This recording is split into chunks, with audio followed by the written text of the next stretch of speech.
There's been a conversation on YouTube recently about being afraid, more specifically, being afraid to share the things that you create. This conversation has gotten to a place where I kind of feel like I need to talk about it, because it's gotten to a concept that I've been thinking about for a really long time, and that is the concept of self. And to be honest, that concept is really creepy to me. And I feel like I've indirectly talked about this in a lot of videos on this channel and a lot of the things that I create. My NaNoWriMo novel this year is actually largely about this concept of self. So this seems like a good time for me to talk about it more directly. What scares me about this idea is that I don't really know what affects myself. I don't really know what affects who I am. In a way, I think it's genetic, and in another way, I think it comes from our environment.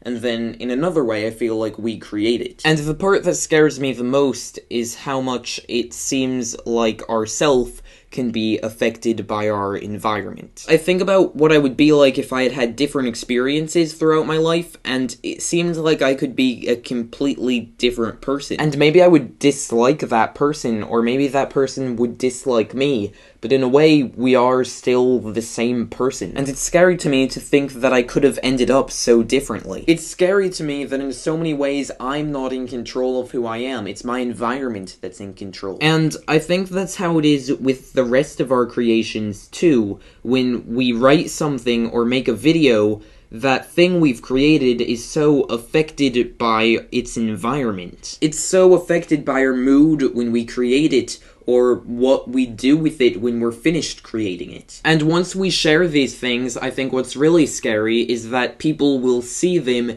in a different way than we see them. Because I think that's often what would cause someone to dislike what we make. They see something different in what we've made than what we see in what we've made. Which I think is why it can be really difficult to share the things we create, because before we've shared them, we have complete control over them. The meaning we assign to them is the only meaning that they have. That's why it's difficult to share ourselves, because some people might not see ourselves in the same way that we're trying to create them. But in another way, the fact that our creations can be perceived in a different way than we perceive them is what makes creating things so amazing. Other people can put more feelings into those things, and they can find things in them that are beautiful even if we hadn't originally purposefully put them there. They can kind of turn them more meaningful than we had made them in the first place. So I think people are always going to be scared to share the things they create. They're scared to let those things out of their control and allow other people to assign meaning to them. But that's what's great about sharing what you make, I think. You can allow other people